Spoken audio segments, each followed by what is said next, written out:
Hi friends, hi student. ये lecture number 3 है और इसमें हम सीखेंगे प्रॉपर्टीज़ ऑफ चार्ज के बारे में।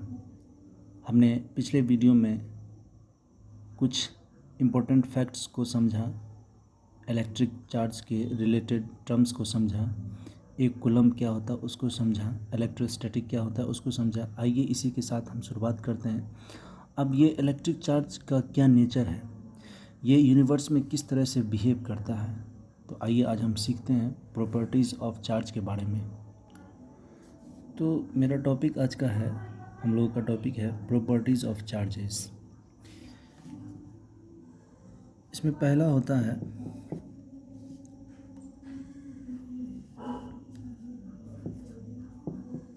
Quantization of charges.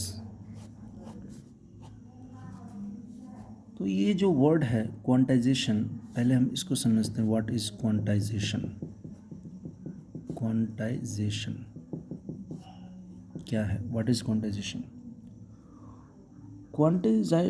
क्वांटाइजेशन का मतलब होता है कि अगर हमें यूनिवर्स में कोई भी चीज़ अगर हमें फिक्स अमाउंट में मिल रहा हो, हम उसका टुकड़ा नहीं कर सकते। तो ऐसे ऐसे प्रोसेस को या ऐसे फिनोमेनन को हम क्वांटाइजेशन कहते हैं। मान लीजिए कि अगर ऐसा होता कि दुनिया में हर एक चीज़ हमें 5 केजी का ही मिलता, यानी कि ये मिनिमम जो है सो अमाउंट होता है किसी भी सब्सटेंस का, और वो हमें 5 केजी से ही मिलता। तो या तो हमें 5 केजी मिलता, या 5 केजी का दोगुना मिलता, या 5 केजी तिगुना मिलता, या 4 केजी या 5 केजी का चौगुना मिलता। यानी कि कहने का मतलब है कि हमें इंटीजर के रूप में मिलता कोई भी चीज़, है ना, फ्रैक्शन के रूप में नहीं मिलता, है ना। यानी कि फ्रैक्शन का मतलब यानी कि 1.5 इंटू 5 केजी नहीं मिलता, है ना, 2.5 इंटू 5 केजी नहीं मिलता। यानी कि हमें अगर कोई भी चीज़ इंटीजर के रूप में मिलता तो कुछ इस तरह से होता: 5 केजी, 10 केजी, 15 केजी, 20 केजी। तो ये 5, 10, 15, 20 ये जो नंबर है, इससे हमें एक बात जाहिर हो रही है कि हमें अगर कोई भी चीज़ मिल रहा है तो इससे हमें ये पता चलता है कि ये इंटीजर के रूप में मिल रहा है, यानी कि पूर्णांक के रूप में मिल रहा है, फ्रैक्शन के रूप में नहीं मिल रहा है ना। अगर ऐसे करते करते अगर हमें n इंटू 5 केजी, तो यहाँ n का मतलब क्या हो गया? इंटीजर। यानी कि हमें कोई भी चीज़ जो इंटीजर के मल्टीप्लाई में मिलता है, वो जो कोई भी चीज़ अगर हम लेते सब्सटेंस तो वो 5 केजी के मल्टीप्लाई में होता है ना। मतलब इंटीजर के मल्टीप्लाई में होता है, 1 गुना, 2 गुना, 3 गुना, 4 गुना, 5 गुना, 6 गुना एंड सो ऑन, इस तरह से n गुना हमें मिलता। तो ठीक इसी तरीके से हमारे मतलब कोई भी बॉडी से जब चार्ज इजेक्ट होता है तो वो हमेशा इंटीजर के रूप में होता है। यानी 1 electron, 2 electron, 3 electron, 4 electron, 5 electron, 6 electron, 7 electron, so on. ये नेचर का एक क्या है, रूल है ना, कि किसी भी बॉडी से जब चार्ज ट्रांसफ़र होता है तो वो हमेशा इंटीजर के रूप में होता है। कहने का मतलब अगर 2 इलेक्ट्रॉन अगर किसी बॉडी से निकला तो इसका मतलब हुआ 2 इंटू, और ये एलिमेंट्री, इसे कहते हैं एलिमेंट्री चार्ज, इसका वैल्यू होता है 1.6 इंटू 10⁻⁻19 कूलम, है ना। ये होता है अगर 3 इलेक्ट्रॉन निकला है तो इसका मतलब होता है 3 इंटू 1.6 इंटू 10⁻⁻19 कूलम। अगर 4 इलेक्ट्रॉन निकलेगा तो 4 इंटू 1.6 इंटू 10⁻⁻19 कूलम। इसी प्रकार अगर हम n इलेक्ट्रॉन निकालेंगे तो n इंटू 1.6 इंटू 10⁻⁻19 कूलम। तो इसी सिद्धांत को हम, इसी प्रिंसिपल को हम क्वांटाइजेशन ऑफ चार्ज कहते हैं। तो आइए ज़रा हम देख लेते हैं इसका डेफिनेशन क्या होता है।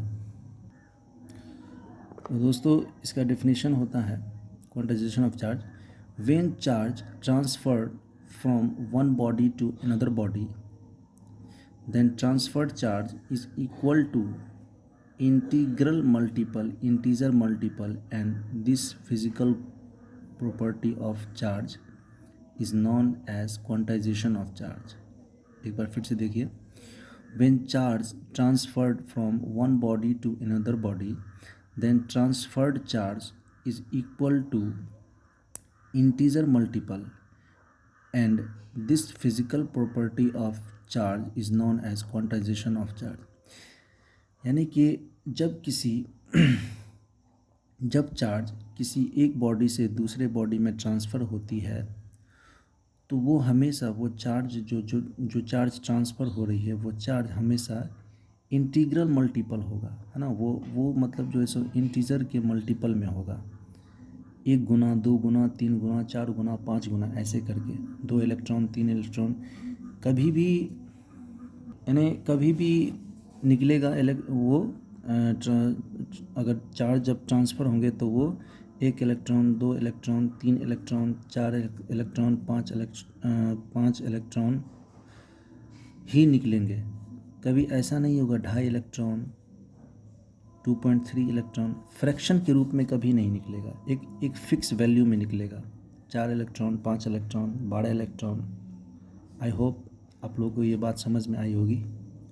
तो यही यहाँ लिखा हुआ है कि जब चार्ज किसी एक बॉडी से दूसरे बॉडी में ट्रांसफ़र होती है तो वो ट्रांसफ़र जो चार्ज है वो स्थानांतरित आवेश हमेशा पूर्णांक के गुणज के रूप में होता है और आवेश का यह भौतिक गुण क्वांटाइजेशन ऑफ चार्ज कहलाता है। यानी कि this physical property of charge is known as quantization of charge. Okay student, अब यहाँ देखिए ये जो फॉर्मूला है ये Q equal to plus minus NE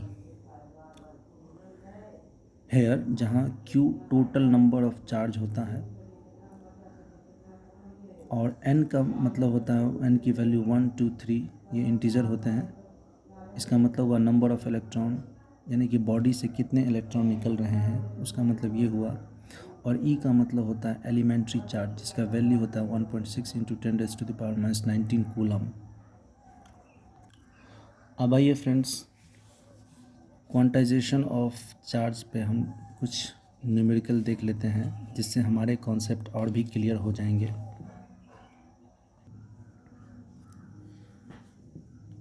तो क्वेश्चन यहाँ है, if a body transfers 14 electron from its on surface then amount of charge will be calculated. यहाँ कह रहा है कि अगर कोई बॉडी अपने सरफेस से 14 इलेक्ट्रॉन ट्रांसफ़र करता है किसी दूसरे बॉडी में तो अमाउंट ऑफ चार्ज कितना होगा, है ना, यही पूछ रहा है। तो आइए हम इसे सॉल्व करते हैं। हमें क्या क्या दिया हुआ है वो देख लेते हैं। हमें ट्रांसफ़र 14 इलेक्ट्रॉन, तो N का मान हमारा कितना है 14। Q हमें निकालना है, तो हमारे पास फॉर्मूला क्या है, Q equal to NE। N हमारे पास कितना है 14 और E का वैल्यू कितना होता है अभी हमने देखा है 1.6 इंटू 10⁻⁻19 कूलम। तो Q बराबर होगा, देखिए फ्रेंड्स, हमारे पास N की वैल्यू 14 है, Q हमें निकालना है। तो फार्मूला क्या होता है, Q इक्वल टू NE। तो यहाँ पे हम वैल्यू पुट करेंगे 14 इंटू 1.6 इंटू 10⁻⁻19 कूलम। तो अब यहाँ हमने क्या किया, ये एक डेसिमल को हटाएंगे तो यहाँ जो है सो हमें 10 से डिवाइड करना पड़ेगा। तो ये 2 5 10 2 7 14 कट गया। तो यहाँ पे क्या हो गया 7 इंटू 16 अपॉन 5। अब यहाँ से देखिए हम इसे मल्टीप्लाई करेंगे तो 112 आएगा, 112 डिवाइडेड बाय 5। जब इसे हम 5 से डिवाइड करेंगे तो 22.4 आएगा, 22.4 आएगा। अब हम इसे रिप्लेस करेंगे, एक डिजिट रिप्लेस करेंगे तो हमारे पास इतना वैल्यू निकल के आएगा। तो हमारे पास टोटल नंबर ऑफ चार्ज हो गया 2.24 into 10⁻18 coulomb. It is your answer. तो इसी के साथ आज हम अपना लेक्चर ख़त्म करते हैं। आगे हम कुछ और न्यूमेरिकल सॉल्व करेंगे। आज के लिए इतना ही। थैंक्स। वीडियो पसंद आया हो तो लाइक करें और शेयर करें। थैंक्स।